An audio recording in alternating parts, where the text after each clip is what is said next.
Selamat datang di dalam sapaan Badan Pelayanan Nasional Indonesia hari ini. Kita sungguh bersyukur ya kalau pada hari ini kita masih boleh bersekutu bersama-sama. Kami dari BPK PKK Kusupan Surabaya saat ini mengundang Bapak Ibu dan saudara-saudari sekalian untuk bersama-sama dengan kami bersekutu.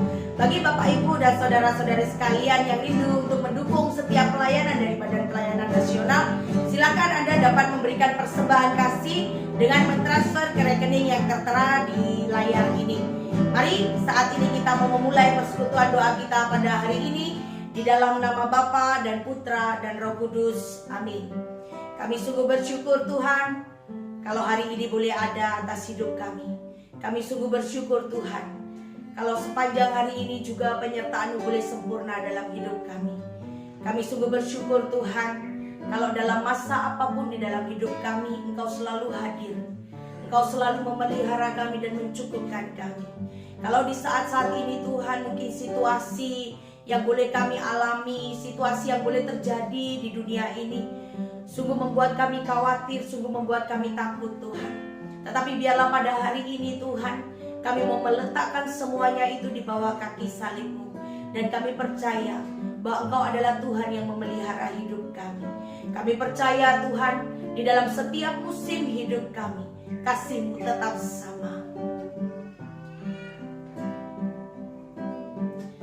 Musim akan selalu berganti, kasih Tuhan tetap abadi, tak pernah berubah sampai selamanya. Ku tetap percaya, ku yakin Tuhan memberkati, ku yakin Tuhan melindungi. Burung di udara Tuhan pelihara, karena kasih-Nya kami percaya bahwa Engkau Allah yang selalu menolong kami. Selalu menolongku, selalu menjagaku, sehelai di rambutku tak akan terjatuh tanpa seizin-Mu. Tuhan selalu menolongku, Engkau selalu menjaga kami, selalu menjagaku. Dia mengenyangkanku dan peliharaku seumur hidupku. Ku yakin Tuhan Engkau selalu memberkati kami. Yakin Tuhan memberkati, ku yakin Tuhan melindungi. Burung di udara Tuhan pelihara, karena kasih-Nya Tuhan selalu menolong. Tuhan selalu menolongku, selalu menjagaku, sehelai di rambutku tak akan terjatuh tanpa seizin-Mu. Tuhan selalu menolongku, selalu menjagaku. Dia mengenyangkanku dan peliharaku seumur hidupku. Tuhan selalu menolong. Tuhan selalu Kami percaya Tuhan bahwa Engkau adalah Tuhan yang selalu menolong dan menjaga setiap kami. Kalau hari ini mungkin kami dalam kondisi sakit Tuhan, kami dalam kondisi yang lemah, letih, lesu dan berbeban berat. Biarlah pada hari ini Tuhan kami mau percaya percaya bahwa Engkau adalah Tuhan yang menyertai hidup kami, Tuhan yang menolong dan menjaga hidup kami. Dan kami percaya Tuhan, ketika kami bersyukur, kami akan mengalami kelegaan di dalam Engkau Tuhan. Selalu menjagaku, Dia mengenyangkanku dan peliharaku seumur hidupku. Dia mengenyangkanku, Dia mengenyangkanku dan peliharaku seumur hidupku. sungguh Dia yang mengenyangkan kami Tuhan. Dia mengenyangkanku dan peliharaku seumur hidupku. Mari saat ini kita mau bersyukur. Kita mengatakan terima kasih Tuhan. Kau Allah yang menjaga dan menolong hidup kami. Terima kasih Tuhan, Kau Allah yang memberkati hidup kami. Terima kasih Tuhan, Kau Allah yang menyertai hidup kami dan tidak pernah meninggalkan kami sendirian. Terima kasih Tuhan, Kau Allah yang hidup, Allah yang berkuasa. Terima kasih Tuhan, kami bersyukur. Kami bersyukur Tuhan buat setiap penyertaan-Mu. Terima kasih Tuhan. Terima kasih Tuhan. Terima kasih Tuhan. Sungguh hati kami limpah dengan syukur Tuhan. Karena kami percaya sehelai rambut kami pun jatuh Engkau tahu. Penyertaan-Mu dan penyelenggaraan hidup kami sungguh sempurna Tuhan. Kami tahu Tuhan bahwa kami tidak dapat hidup tanpa Engkau. Kami tahu Tuhan bahwa saat ini ketika kami dapat berdiri tegak Tuhan, itu semua karena kasih karunia-Mu yang menyertai kami. Kami tahu Tuhan, bukan karena kuat kami Tuhan kami dapat menjalani hidup ini, tetapi karena pengharapan yang selalu baru yang berasal daripada-Mu. Bukan dengan kekuatanku ku dapat jalani hidupku, tanpa Tuhan yang di sampingku ku tak mampu sendiri. Engkaulah kuatku yang menopangku. Ku pandang wajah-Mu dan berseru, pertolonganku datang dari-Mu. Peganglah tanganku, jangan lepaskan. Kaulah harapan dalam hidupku. Dengan segenap hati Tuhan, kami mau memandang Engkau. Ku pandang wajah-Mu dan berseru, pertolonganku datang dari-Mu. Peganglah tanganku, jangan lepaskan. Kaulah harapan dalam hidupku. Kaulah Tuhan El Shaddai. Kaulah Tuhan El Shaddai, Tuhan yang berkuasa. Kau sanggup mengadakan semua yang ku perlukan. Kaulah Tuhan El Shaddai, ku serukan Kau ajar. Kau tempat ku berharap, yang selalu setia menyertaiku. Kaulah Tuhan El Shaddai, Tuhan yang berkuasa. Kau sanggup mengadakan semua yang ku perlukan. Kaulah Tuhan El Shaddai, ku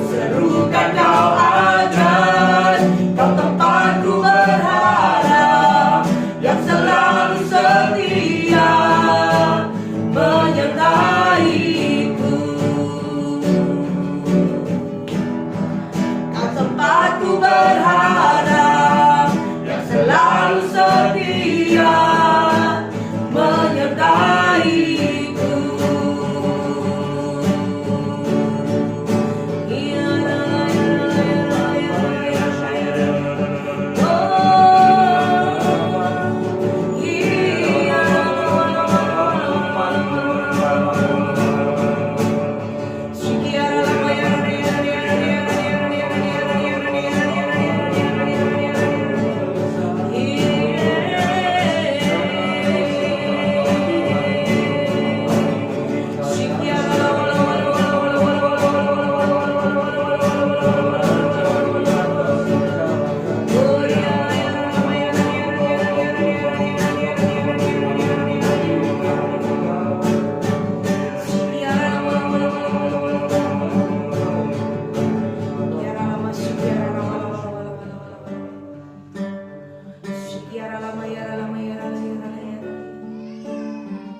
Benar Tuhan, Kau adalah Tuhan El Shaddai.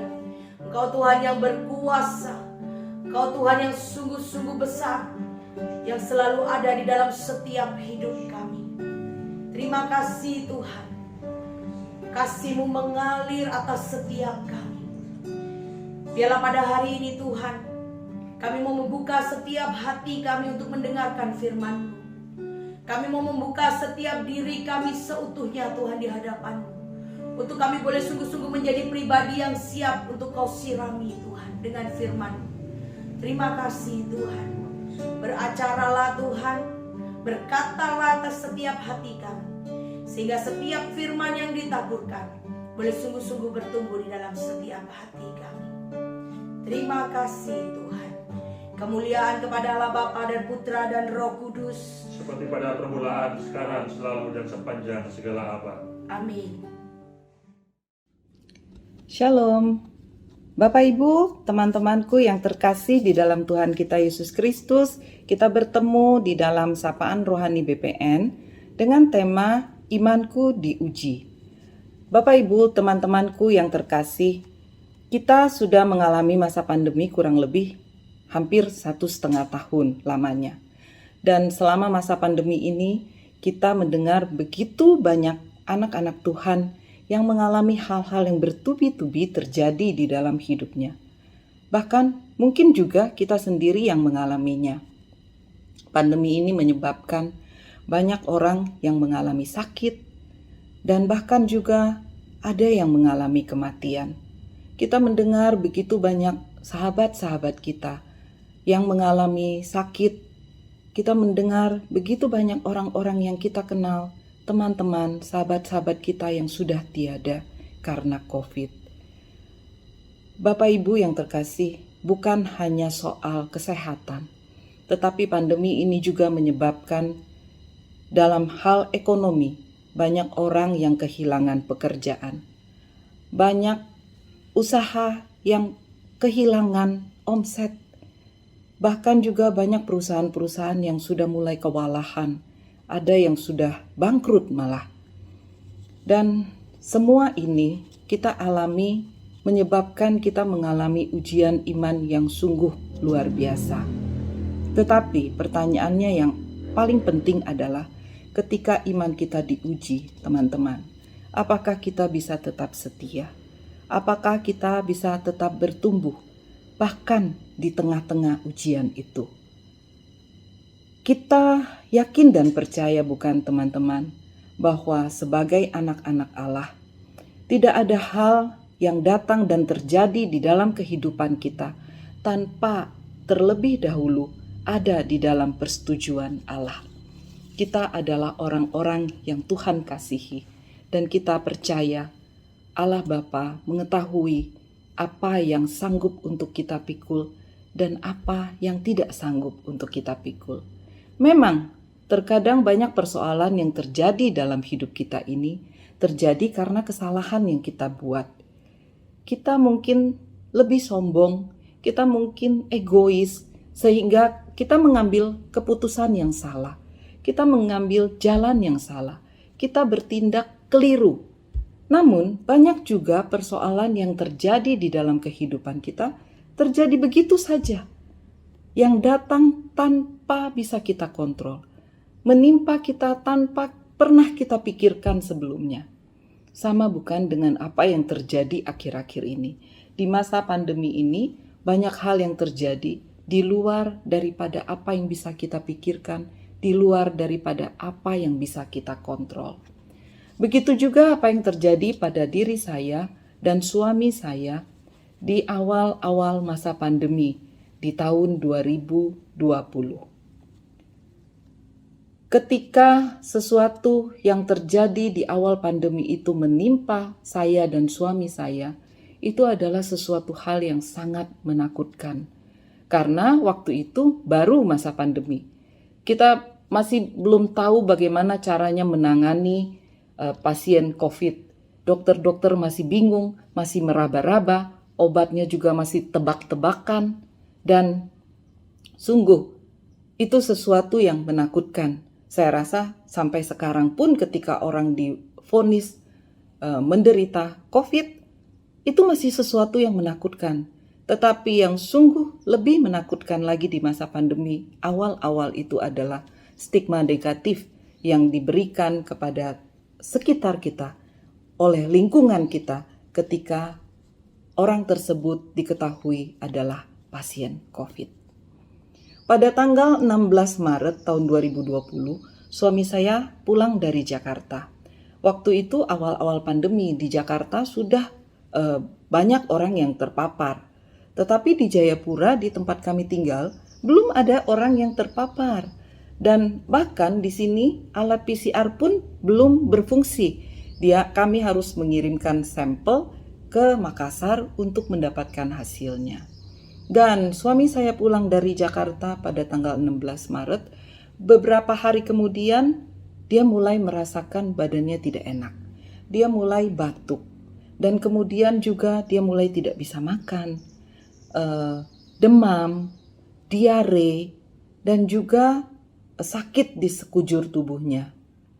Dan waktu itu kami mencoba untuk teknik tarik napas, tahan napas, apakah itu mencerminkan orang itu terkena COVID atau tidak. Kami ikut itu, tetapi itu tidak menjawab persoalannya. Dan karena waktu itu masih baru, antara kepingin cek dan juga takut, antara ingin tetapi takut itu begitu besar, sehingga kami juga antara percaya dan tidak percaya, masa sih terpapar, jangan-jangan ini hanya flu biasa. Dan itu menyebabkan kami tidak langsung ke dokter, tidak langsung memeriksakan suami saya. 5 hari kemudian saya mulai terpapar, saya mulai sakit kepala, saya juga mulai tidak bisa makan, saya juga mulai merasa badan saya sakit semua, saya juga mulai batuk dan juga pilek dan semua hal, termasuk juga saya demam. Dan kemudian saya demam sampai 39 derajat. Saya tidur mulai dari pagi sampai sore. Karena saya nggak bangun-bangun, suami saya khawatir. Kemudian dia memanggil dokter untuk datang ke rumah dan memeriksa kami. Dokter yang datang itu kemudian memutuskan besok kami harus ke rumah sakit untuk diperiksa lebih detail. Maka keesokan harinya saya dan suami saya kami bersama-sama ke rumah sakit, dan ketika kami datang, para perawat dan dokter yang akan memeriksa kami sudah memakai APD yang lengkap. Bapak Ibu, teman-temanku yang terkasih, ketika di CT scan dan kelihatanlah bahwa di dalam paru-paru kami berdua itu sudah berkabut. Maka dokter memutuskan kami tidak boleh lagi pulang. Kami harus saat itu juga langsung diisolasi. Ruang isolasi itu hanya ruangan yang berukuran mungkin sekitar 3x4, kemudian semuanya tertutup tembok. Tidak ada jendela, kami tidak tahu di luar itu pagi, siang, atau malam, dan isinya itu hanya saya dan suami saya, dan kemudian perawat yang datang dan dokter yang datang itu hanya sehari 3 kali saja. Bapak Ibu, ketika kita divonis COVID, apalagi di awal-awal masa pandemi, itu rasanya sesuatu sekali. Rasanya tidak bisa dibayangkan antara takut, antara malu, antara gentar, dan juga tidak bisa diungkapkan. Pokoknya blank. Kita tidak bisa berpikir apa-apa dan tanpa persiapan apa-apa. Dokter dan perawat pun sama bingungnya dengan kami. Saya ingat sekali pada saat itu ketika dokter masuk ke ruangan untuk pertama kalinya, dia masuk itu dengan memakai galon aqua. Galon aqua yang sudah dilubangi di ujungnya, kemudian dia tutup kepalanya dan dia masuk. Itu manusiawi sekali karena dokter pun tidak tahu bagaimana virus ini bisa memapar sampai sejauh mana dia bisa menularkan. Dan yang pertama-tama dibuat oleh dokter ketika dia mengunjungi kami adalah mengatakan, Bapak Ibu sabar, mungkin tidak bisa secepatnya keluar, tetapi mari kita berdoa agar Tuhan memberikan kesembuhan kepada kita. Itu sungguh suatu pernyataan yang sangat masuk akal. Karena dokter pun tidak tahu harus mengobati pasiennya bagaimana. Dan satu-satunya yang bisa menyembuhkan hanya Tuhan sendiri. Yang bisa membuat imun kita naik, Tuhan sendiri. Karena itu dokter mengajak kami untuk berdoa. Dan kami kaget sekali ketika dokter bilang kami harus diisolasi 21 hari lamanya. Saya masih tawar-menawar dengan dokter, saya bilang, dokter apa nggak bisa seminggu saja? Karena kita itu sudah terpapar di rumah sekian hari dan sebagainya. Tetapi dokter bilang mungkin memerlukan waktu 21 hari. Bapak, Ibu, dan teman-teman yang terkasih, selama 10 hari, berhari-hari, kayaknya kurang lebih 10 hari di dalam ruang isolasi itu, sepertinya tidak ada jalan keluar. Kami di swab yang kedua kali, hasilnya masih positif. Sebelumnya, saya itu sangat berhati-hati sekali dengan virus ini. Bahkan di toko tempat saya bekerja itu, saya sudah atur anak-anak karyawanku itu bagaimana caranya mereka harus melayani orang, mereka harus memakai masker, mereka harus menjaga jarak, kita harus cuci tangan, kita harus bersihkan ruangan itu setiap pagi dan sore. Dan begitu banyak saya mengetahui, begitu banyak saya membaca, begitu banyak dan seperti saya takut. Itu membuat saya kemudian berpikir dan menghakimi diri saya sendiri dan mengatakan, ya karena kamu berdosa, karena kamu bersalah, karena kamu terlalu takut, tidak percaya dengan penyertaan Tuhan, maka ini terjadi. Dan penghakiman itu membuat saya semakin down, membuat saya semakin gentar, membuat saya semakin khawatir. Dan itu sama sekali tidak menolong. Bapak Ibu, belum lagi berita-berita di TV mengenai COVID ini sangat tidak mengenakan. WhatsApp group juga sangat tidak mengenakan. Apalagi ketika saya mendengar bahkan karyawan-karyawati saya juga dihakimi oleh lingkungan sekitarnya. Mereka menjadi takut berhubungan dengan karyawan-karyawanku di luar sana. Hal-hal itu menyebabkan kemudian saya dan suami saya mengambil keputusan untuk kami mematikan semua WhatsApp dan kami sama sekali tidak menonton TV.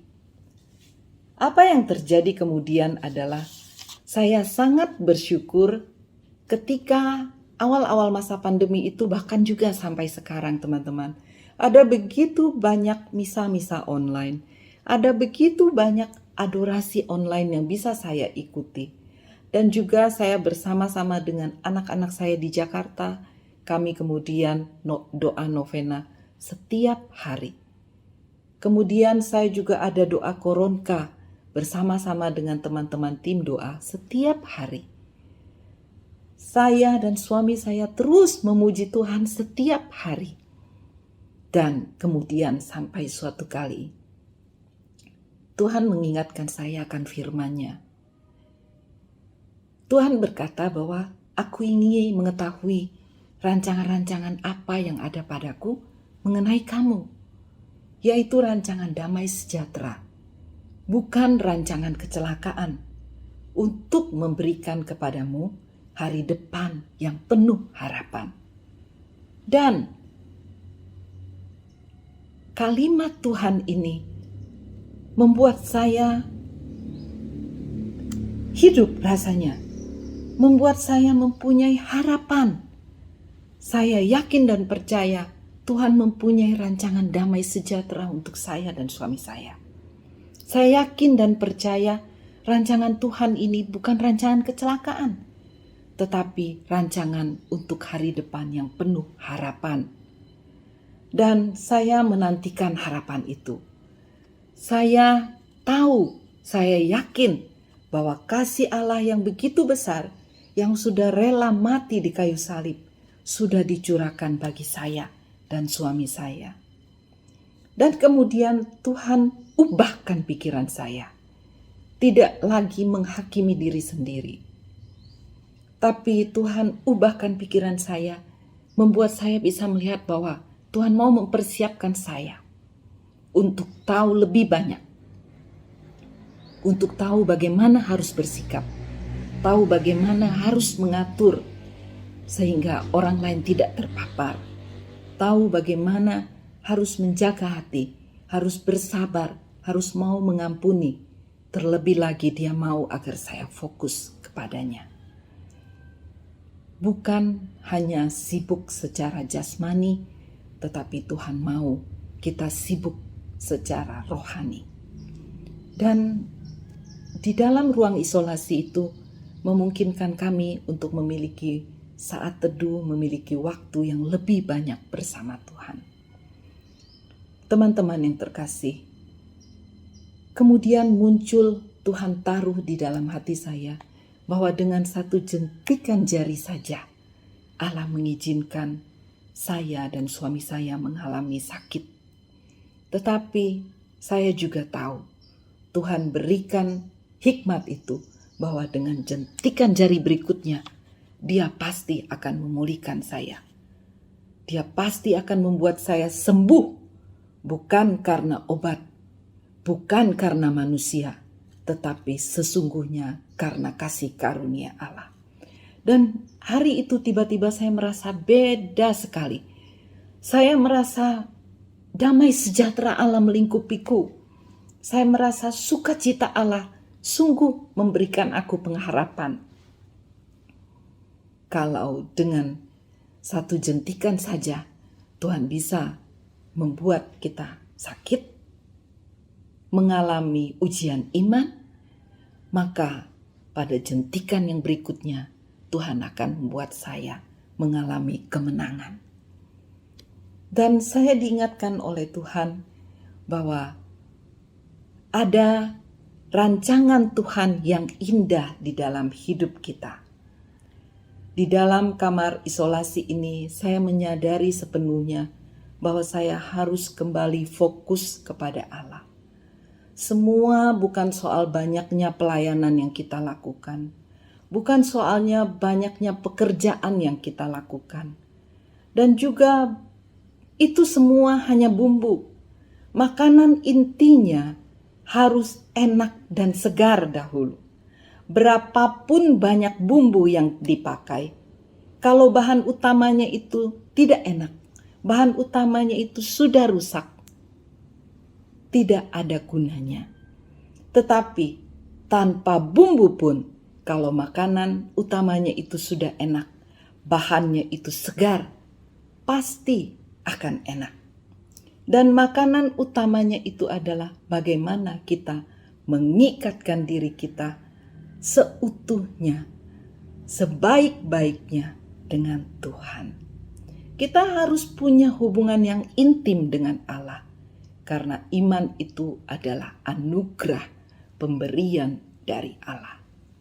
Teman-teman, kemudian tiba-tiba hari-hari selanjutnya itu, karena waktu itu menjelang Paskah, saya terus perkatakan darah anak domba Allah yang ada di dalamku sanggup menyelamatkan saya dari maut, apalagi sekedar virus corona.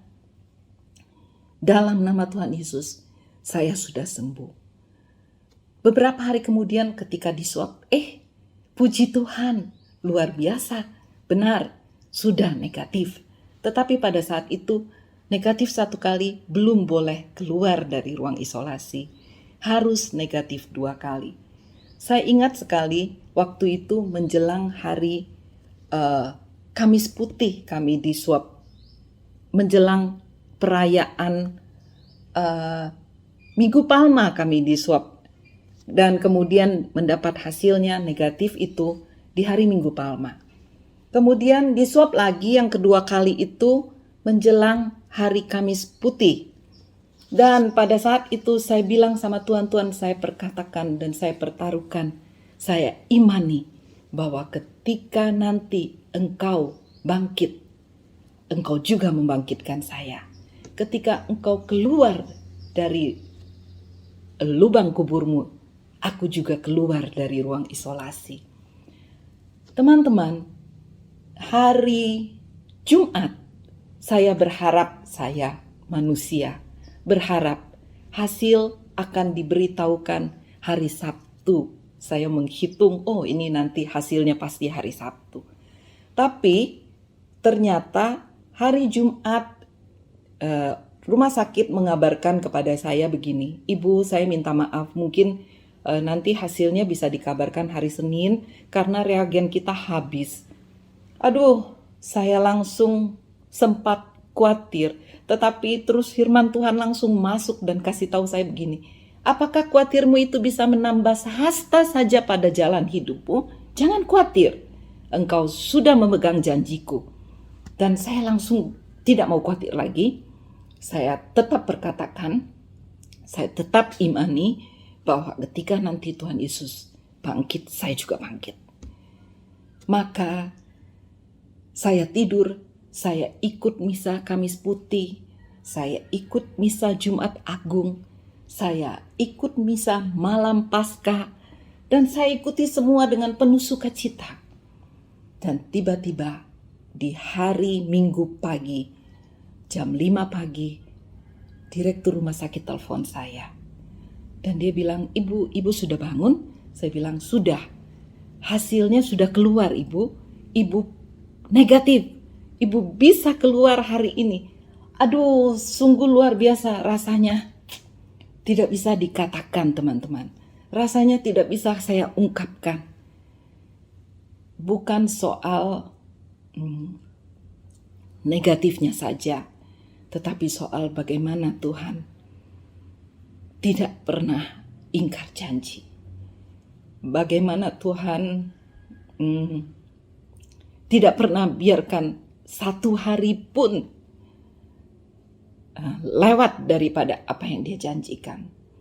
Waktu Tuhan sungguh luar biasa. Dan kemudian kami ditanya, mau keluarkah hari itu? Langsung saya bilang tidak. Saya mau untuk ikut dulu misa Paskah. Sesudah itu baru semua prosedur dilakukan untuk kami bisa keluar. Saat pertama keluar itu, Bapak Ibu teman-temanku yang terkasih, saya melihat matahari. Setelah 21 hari, saya tidak tahu kapan hujan, kapan panas, kapan pagi, kapan siang, kapan malam.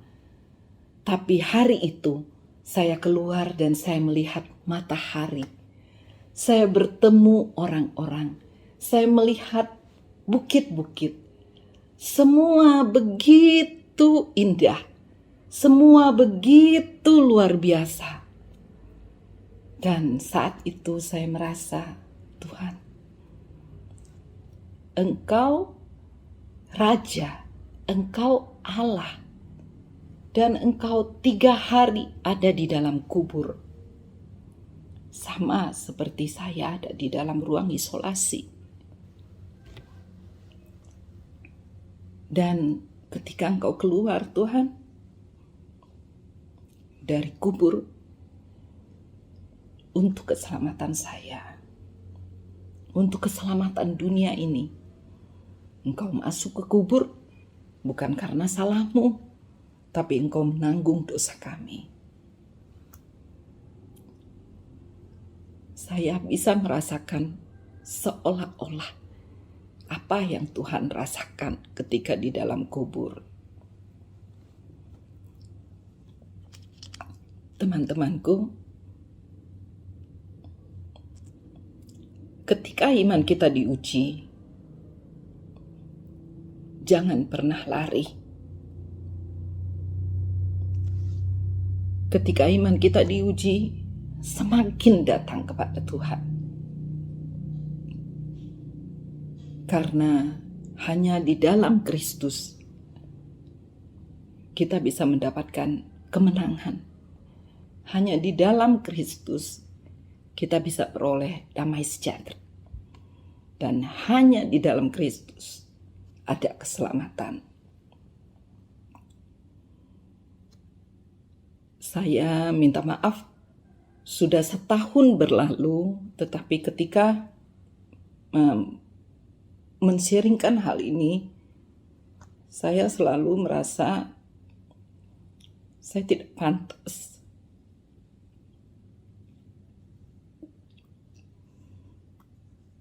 Saya tidak layak memperoleh kasih Tuhan.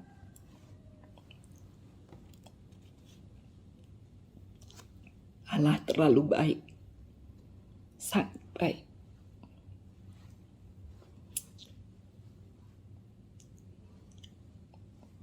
Masa pandemi ini belum berlalu.